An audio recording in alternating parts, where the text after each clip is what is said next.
Good morning, students. In today's lecture, we will create user-defined functions with parameter list and no return value. चलिए शुरू करते हैं। Last lecture में भी हमने डिस्कस किया था कि जब हम फंक्शन को पैरामीटर लिस्ट का यूज़ करके डिफाइन करते हैं, उस केस में फंक्शन कॉलिंग फंक्शन से पर्टिकुलर टास्क परफॉर्म करने के लिए इनपुट वैल्यूज़ रिसीव करेगा। अगर हम फंक्शन को डिफाइन करने के लिए रिटर्न टाइप यूज़ नहीं करते, उस केस में हम void keyword the return type use करेंगे एंड हमारा फंक्शन कॉलिंग फंक्शन को किसी भी टाइप की वैल्यू रिटर्न नहीं करेगा। फंक्शन की बॉडी में हम रिटर्न स्टेटमेंट का भी यूज़ नहीं करेंगे। अब हम एक प्रोग्राम बनाएंगे। प्रोग्राम में हम दो नंबर्स को ऐड करने के लिए यूज़र डिफाइंड फंक्शन क्रिएट करेंगे। लास्ट लेक्चर्स में भी हमने दो नंबर्स को ऐड करने के लिए यूज़र डिफाइंड फंक्शन क्रिएट किया था, बट आज हम फंक्शन को क्रिएट करने के लिए पैरामीटर लिस्ट का यूज़ करेंगे एंड रिटर्न वैल्यू का यूज़ नहीं करेंगे। प्रोग्राम में हमने दो फंक्शन लिए हैं। फर्स्ट फंक्शन का नेम है मेन फंक्शन से प्रोग्राम की एग्जीक्यूशन स्टार्ट होती है, इसीलिए इसको यूज़ करना कंपलसरी है। सेकंड फंक्शन लिया है यूज़र डिफाइंड फंक्शन, जिसकी रिटर्न टाइप ली है वॉइड। मीन्स ये फंक्शन कॉलिंग फंक्शन को किसी भी टाइप की वैल्यू रिटर्न नहीं करेगा। फंक्शन का नेम रखा है सम। फंक्शन की पैरामीटर लिस्ट में दो पैरामीटर्स लिए हैं, दोनों की डेटा टाइप है इंटीजर। ये फंक्शन दो नंबर्स का सम फाइंड आउट करने के लिए हम यूज़ करेंगे प्रोग्राम में। फंक्शन को यूज़ करने के लिए मैंने अपने मेन फंक्शन में सम फंक्शन का नेम स्पेसिफाई किया हुआ है, इसीलिए मेन फंक्शन को कहेंगे calling function and sum function को कहेंगे कॉल्ड फंक्शन।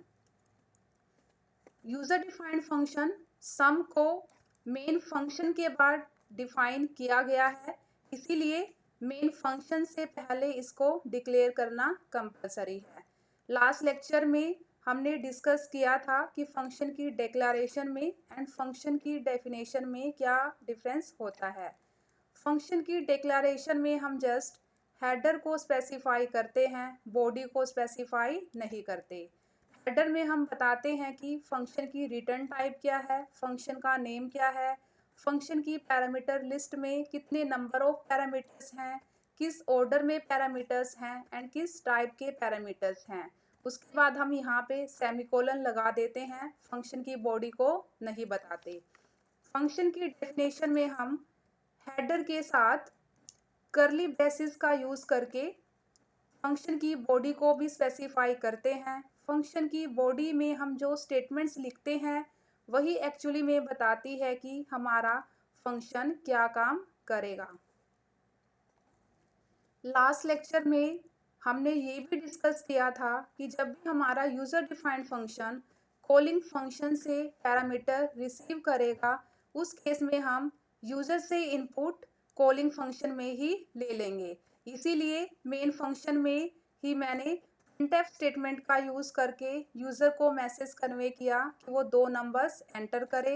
मेन फंक्शन में ही हमने यूज़र ने जो दो वैल्यू डाली है उन वैल्यूज़ को स्टोर करवाने के लिए scanf की स्टेटमेंट स्पेसिफाई की है, जिसमें हमने पहली वैल्यू को वेरिएबल a में स्टोर करवा लिया है, दूसरी वैल्यू को वेरिएबल b में स्टोर करवा लिया है। अब मेन फंक्शन सम फंक्शन का यूज़ करेगा, जो यूज़र ने वैल्यू डाली है उनका सम फाइंड आउट करने के लिए। इसीलिए फंक्शन की कॉलिंग में हम a एंड b पैरामीटर की वैल्यू फंक्शन को पास कर देंगे। जैसे ही फंक्शन की कॉल मिलती है कंपाइलर को, हमारा कंट्रोल फंक्शन की डेफिनेशन पे ट्रांसफ़र हो जाता है। यहाँ पे सम फंक्शन ने पैरामीटर a की वैल्यू num1 पैरामीटर में रिसीव की है, पैरामीटर b की वैल्यू num2 पैरामीटर में रिसीव की है। अब function num1 and num2 parameter में जो वैल्यू आई है उनका सम फाइंड आउट करके num3 वेरिएबल में असाइन करवा देगा।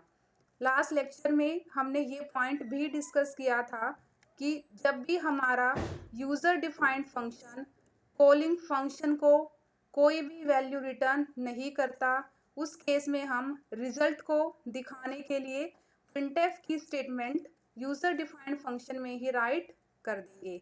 इसीलिए num3 वेरिएबल की वैल्यू को दिखाने के लिए हमने प्रिंटफ की स्टेटमेंट सम फंक्शन में ही मेंशन कर दी है। अब हम जानेंगे कि हमारे प्रोग्राम में इंस्ट्रक्शंस किस फ्लो में एग्जीक्यूट होगी।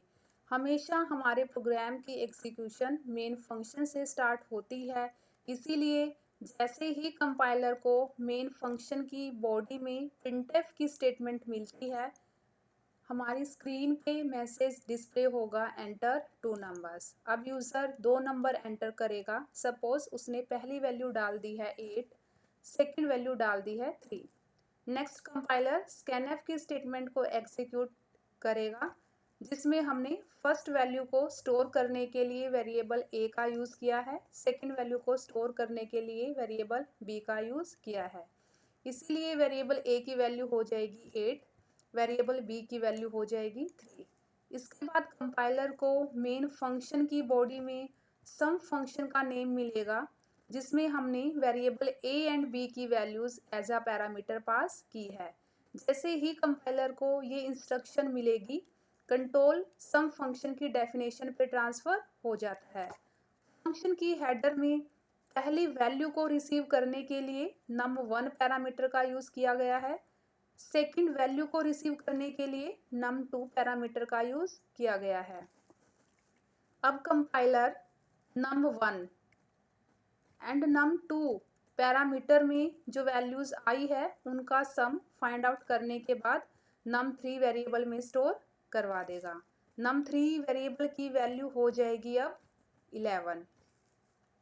इसके बाद हमारी प्रिंटफ की स्टेटमेंट एग्जीक्यूट होगी, जिसमें हमने मैसेज कन्वे किया हुआ है एडिशन ऑफ 2 नंबर्स इज। यहाँ पे हमने num3 वेरिएबल की वैल्यू डिस्प्ले कराई हुई है। जैसे ही हमारी ये प्रिंटफ की स्टेटमेंट एग्जीक्यूट होगी, स्क्रीन पे मैसेज आएगा एडिशन ऑफ 2 नंबर्स इज 11। यहाँ पे मेरे यूज़र डिफाइंड फंक्शन का कोड भी कंप्लीट हो गया है। जैसे ही ये कोड कंप्लीट होगा, कंट्रोल वापिस से मेन फंक्शन की बॉडी में जहाँ पे हमने सम फंक्शन को कॉल किया था ट्रांसफ़र हो जाता है। अब यहाँ पे मेन फंक्शन भी कंप्लीट हो जाएगा। लास्ट लेक्चर में भी मैंने आपको बताया था कि एक्चुअल पैरामीटर्स और आर्ग्यूमेंट्स क्या होते हैं एंड फॉर्मल पैरामीटर्स क्या होते हैं। फंक्शन के कॉल करते वक्त जो पैरामीटर्स पास किए जाते हैं उनको हम कहते हैं एक्चुअल पैरामीटर्स और आर्ग्यूमेंट्स। यहाँ पे मेन फंक्शन में जब हमने सम फंक्शन को कॉल किया तो पैरामीटर ए एंड बी पास किए, इसीलिए ए एंड बी को हम कहेंगे एक्चुअल पैरामीटर्स और आर्ग्यूमेंट्स। फंक्शन की हेडर में जो पैरामीटर्स हम यूज़ करते हैं वैल्यूज़ को रिसीव करने के लिए, उनको हम कहते हैं फॉर्मल पैरामीटर्स।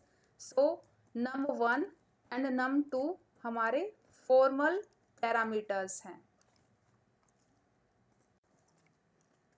अब हम 3 इम्पोर्टेंट पॉइंट्स नोट करेंगे जो हम ध्यान में रखेंगे जब भी हम कोई फंक्शन डिफाइन करेंगे with parameter list and no return type.